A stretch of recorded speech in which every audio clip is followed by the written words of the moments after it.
baik. Assalamualaikum warahmatullahi wabarakatuh. Saya Ferry Dwi Santoso dengan NIM 2307 1161 0029 ingin mengerjakan tugas filsafat Pancasila dengan membuat video Pancasila dari sila ke-1 sampai ke-5. Selamat menyaksikan. Baik, terima kasih sudah menyaksikan intro dari saya sebelumnya. Kita di sini akan masuk ke inti poin dari materi yang akan saya jelaskan, yaitu hakikat Pancasila dari sila pertama sampai sila kelima. Pancasila sebagai dasar negara Indonesia bukan sekedar kumpulan 5 sila, melainkan sistem filsafat hidup bangsa yang utuh dan saling terkait. Memahami hakikat setiap sila secara mendalam sangat krusial untuk membangun Indonesia yang lebih berdaulat, adil, dan makmur. Video ini akan mengupas lebih dalam makna dari implementasi setiap masing-masing sila dari sila pertama sampai sila kelima. Kita akan masuk pada sila pertama, yaitu kita tahu rumusan sila ini mengalami perdebatan panjang dalam sidang BPUPKI, yang akhirnya rumusan ketuhanan dengan kewajiban menjalankan syariat Islam bagi pemeluk-pemeluknya diganti menjadi ketuhanan yang Maha Esa untuk mengakomodasi keberagaman agama yang ada di Indonesia. Sila ini bukan sekedar pengakuan terhadap Tuhan, tetapi juga pengakuan atas hak setiap warga negara untuk memeluk agama dan kepercayaannya masing-masing. Ini merupakan pondasi moral dan spiritual bangsa Indonesia, menekankan pentingnya nilai-nilai keagamaan dalam kehidupan bermasyarakat, berbangsa, dan bernegara. Kebebasan beragama dijamin, namun harus disertai dengan tanggung jawab untuk menghormati keyakinan yang dipercaya oleh orang lain yang ada di lingkungan sekitar kita.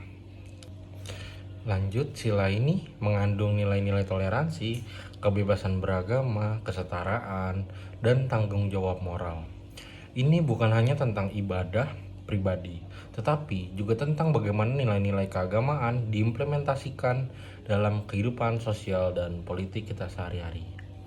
Menghargai keberagaman agama, menghindari diskriminasi berbasis agama, menjaga kerukunan antar umat beragama, berperan aktif dalam menjaga keamanan dan ketertiban di tempat ibadah, menolak segala bentuk ekstremisme agama, contohnya partisipasi aktif dalam kegiatan keagamaan antar umat beragama, menolak ujaran kebencian yang berbasis agama. Ya, itu mungkin sekian penjelasan dari hakikat sila pada sila yang pertama. Baiklah, kita akan masuk ke sila yang kedua, yaitu kemanusiaan yang adil dan beradab. Rumusan sila ini menekankan pentingnya nilai-nilai kemanusiaan yang universal yang menjadi dasar bagi terciptanya masyarakat yang adil dan beradab. Sila ini menempatkan manusia sebagai makhluk yang bermartabat dan memiliki hak asasi yang sama. Keadilan dan peradaban menjadi kunci utama dalam kehidupan bermasyarakat. Ini mencakup penghormatan terhadap hak asasi manusia, perlakuan yang adil dan setara bagi semua warga negara, serta penolakan terhadap segala bentuk diskriminasi dan kekerasan. Keadilan yang dimaksud bukan hanya keadilan hukum, tetapi juga keadilan sosial, ekonomi, dan budaya, beradab, dan lain-lain. Beradab berarti memiliki tata krama, etika, dan moral yang tinggi dalam berinteraksi dengan sesama manusia. Implementasi, menghormati HAM, memperlakukan sesama manusia dengan adil dan bermartabat, menolak segala bentuk diskriminasi, agama, gender, dan lain-lain, menghindari kekerasan verbal maupun fisik, mengutamakan dialog dan negosiasi dalam menyelesaikan konflik. Contohnya, memperjuangkan kesetaraan gender, melaporkan tindakan diskriminasi, berpartisipasi dalam kegiatan sosial untuk membantu mereka yang membutuhkan. Kita akan lanjut ke sila ketiga, yaitu Persatuan Indonesia. Rumusan ini mencerminkan cita-cita bangsa Indonesia untuk bersatu dalam keberagaman. Setelah kemerdekaan, tantangan utama bangsa kita adalah menyatukan berbagai daerah dan kelompok yang berbeda-beda. Sila ini menekankan pentingnya persatuan dan kesatuan bangsa Indonesia di atas segala perbedaan. Keberagaman suku, agama, ras, dan budaya justru menjadi kekayaan bangsa yang harus dijaga dan dirawat kita semua. Persatuan Indonesia merupakan kunci kekuatan dan keberhasilan bangsa dalam menghadapi tantangan yang ada di dunia atau tantangan global. Persatuan Indonesia bukan hanya sekedar slogan, tetapi juga tindakan nyata untuk menjaga keutuhan NKRI. Ini membutuhkan komitmen dan partisipasi seluruh warga negara Republik Indonesia. Menumbuhkan rasa nasionalisme dan patriotisme, menghindari perpecahan dan konflik antar golongan, mengutamakan kepentingan bangsa di atas kepentingan pribadi, menghormati simbol-simbol negara, aktif dalam kegiatan mempersatukan bangsa. Contohnya, ikut serta dalam upacara bendera, menghindari penyebaran berita hoax yang memecah belah, serta kita harus selalu menghormati budaya dari daerah lain. Selanjutnya ada sila yang keempat, yaitu kerakyatan yang dipimpin oleh hikmat kebijaksanaan dalam permusyawaratan perwakilan. Rumusan ini mengadopsi sistem demokrasi yang sesuai dengan nilai-nilai budaya Indonesia. Sistem ini menekankan pentingnya musyawarah mufakat dalam pengambilan keputusan. Sila ini menekankan pentingnya kedaulatan rakyat dan demokrasi. Keputusan negara diambil berdasarkan musyawarah mufakat yang dipimpin oleh hikmat kebijaksanaan. Perwakilan rakyat pun dipilih melalui mekanisme demokrasi yang adil dan transparan, yang kita tahu bahwa berlakunya pemilu ini. Hikmat kebijaksanaan berarti pengambilan keputusan yang didasarkan pada pertimbangan yang matang, rasional, dan bijaksana. Bukan berdasarkan emosi atau kepentingan sesaat. Berpartisipasi aktif dalam kehidupan demokrasi, menghormati pendapat orang lain, mengutamakan musyawarah mufakat dalam menyelesaikan masalah konflik yang ada di sekitar kita. Memilih pemimpin yang amanah dan bertanggung jawab, mengawasi kinerja pemerintah, dan kita tidak perlu takut untuk mengkritik jika pemerintah melakukan kesalahan untuk membuat peraturan untuk rakyat kita sendiri. Contohnya, ikut serta dalam pemilu, mengajukan kritik dan saran kepada pemerintah, dan mengadakan diskusi serta debat publik yang sehat. Ya, tidak terasa kita sudah masuk ke penghujung, yaitu sila kelima yang berbunyi keadilan sosial bagi seluruh rakyat Indonesia. Rumusan ini mencerminkan cita-cita untuk menciptakan masyarakat yang adil dan merata.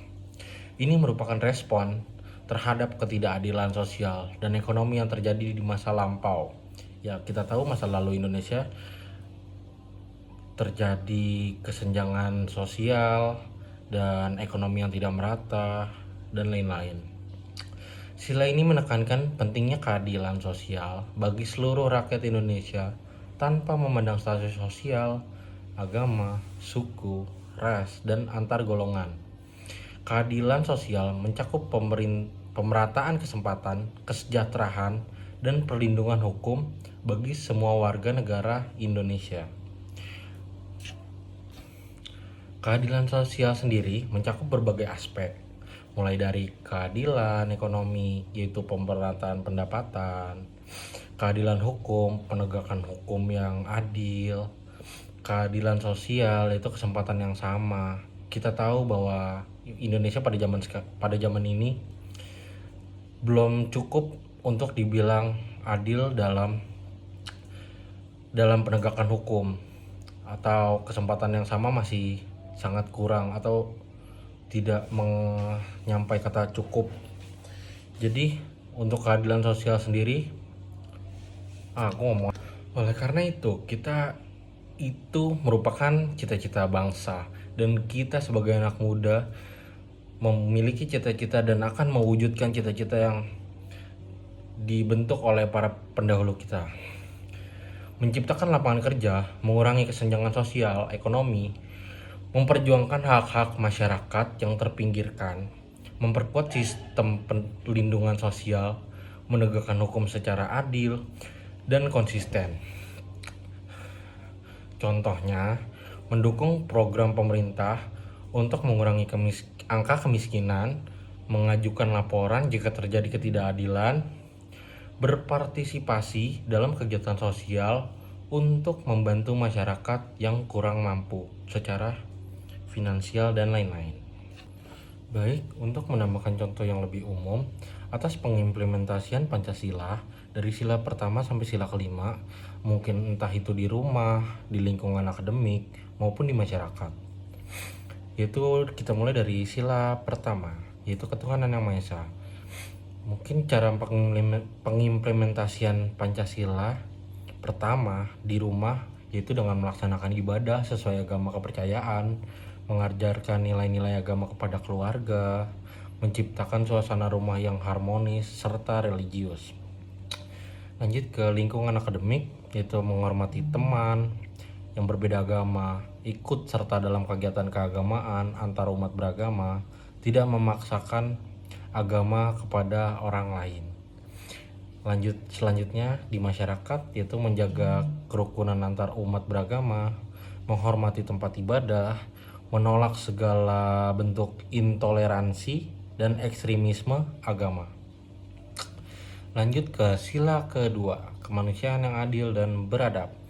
Untuk implementasi di rumah, ada memperlakukan anggota keluarga dengan adil dan penuh kasih sayang, menghormati hak dan pendapat orang lain, bersikap sopan dan santun kepada orang lain maupun orang di sekitar rumah maupun di dalam rumah.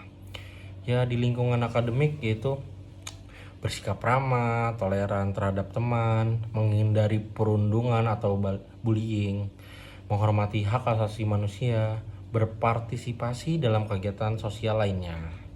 Di masyarakat ya ada membantu orang yang membutuhkan, menghormati hak-hak orang lain, menolak diskriminasi dan kekerasan kepada orang lain, bersikap adil dan bijaksana dalam menyelesaikan konflik permasalahan yang terjadi dalam lingkungan masyarakat tersebut. Selanjutnya pada sila yang ketiga, Persatuan Indonesia. Contoh pengimplementasian di rumah ialah menciptakan suasana kekeluargaan yang rukun, harmonis, sejahtera, tentram, dan lain-lain. Mengajarkan rasa cinta tanah air kepada anak dan saudara lainnya. Menghormati budaya dari daerah lain. Yang kita tahu Indonesia memiliki budaya yang sangat luas. Ya, di lingkungan akademik, bergaul dengan teman dari berbagai daerah dan suku, tidak membeda-bedakan, ikut serta dalam kegiatan yang mempersatukan, menghormati simbol-simbol negara yang kita tahu ada banyak. Dan contoh di masyarakat ialah menjaga persatuan, kesatuan bangsa, menghindari perpecahan dan konflik antar golongan, mengutamakan kepentingan bangsa di atas kepentingan pribadi, serta menghormati dan menghargai setiap perbedaan yang ada pada diri kita maupun orang lain. Selanjutnya ada sila yang keempat, yaitu kerakyatan yang dipimpin oleh hikmat kebijaksanaan dalam permusyawaratan perwakilan. Pengimplementasian di rumah ialah yang memutuskan sesuatu secara musyawarah, mufakat dengan keluarga, berdiskusi, izin atau ya ngobrol lah dengan keluarga yang terkait, menghormati pendapat orang lain serta keluarga kita sendiri, menerima keputusan secara bersama. Dan untuk pengimplementasiannya di lingkungan akademik ikut serta dalam pemilihan ketua OSIS maupun ketua kelas, mengajukan pendapat dan kritik secara konstruktif dengan menghormati hasil pemilihan tersebut. Dan di masyarakat ada ikut dalam pemilihan umum atau pemilu jika kita sudah memiliki usia yang cukup, yaitu kita bisa ikut pemilu, mengajukan aspirasi kepada pemerintah, menghormati keputusan pemerintah yang diambil melalui proses demokrasi, dan tidak perlu ragu untuk mengkritik jika itu keputusan yang melenceng dari apa yang harusnya bisa berguna buat rakyat ini malah tidak, dan itu tidak perlu segan untuk mengkritik pemerintah tersebut. Dan yang terakhir ada sila yang kelima, keadilan sosial bagi seluruh rakyat Indonesia. Untuk pengimplementasiannya sendiri di rumah, yaitu membagi tugas dan tanggung jawab secara adil di rumah, menolong anggota keluarga yang membutuhkan. Jika orang tua sakit, kita harus merawat, atau saudara kita sakit, kita harus merawat dengan kasih sayang, tulus, ikhlas. Terus menolong anggota keluarga yang jauh jika membutuhkan, dan menciptakan kesejahteraan serta kebahagiaan di lingkungan keluarga. Dan pada lingkungan akademik sendiri, yaitu berbagi dengan teman yang membutuhkan, menghindari kecemburuan sosial, ikut serta dalam kegiatan sosial untuk membantu masyarakat, atau kita bisa terjun langsung ke masyarakat untuk membantu, dan bisa bertanya apa yang bisa kita bantu, apa yang dari mahasiswa sendiri, apa yang bisa kita lakukan. Dan di masyarakat sendiri kita bisa menciptakan keadilan sosial, mengurangi kesenjangan sosial, membantu masyarakat yang kurang mampu, menegakkan hukum, dan yang jelas pasti wajib kita harus menolak korupsi. Ya, baik, untuk penghujung video pada kali ini, saya akan memberikan satu kesimpulan. Implementasi Pancasila dalam kehidupan sehari-hari merupakan tanggung jawab setiap warga negara. Dengan menerapkan nilai-nilai Pancasila dalam setiap tindakan dan perilaku kita dapat mewujudkan Indonesia yang adil, makmur, dan beradab. Implementasi ini bersifat dinamis dan berkelanjutan, selalu menyesuaikan dengan konteks dan perkembangan zaman pada masa kini. Yang terpenting ialah setiap individu untuk berkomitmen dan selalu berpegang teguh pada nilai-nilai luhur Pancasila. Baik, untuk pemenuhan tugas UAS Filsafat Pancasila pada kali ini sekiranya cukup. Saya akhiri. Saya Ferry Dusantoso. Terima kasih sudah mendengarkan maupun menonton secara bijaksana, teliti, dan mungkin jika ada kekurangan kata mohon dimaafkan. Saya Ferry Santoso pamit undur diri. Terima kasih. Assalamualaikum warahmatullahi wabarakatuh.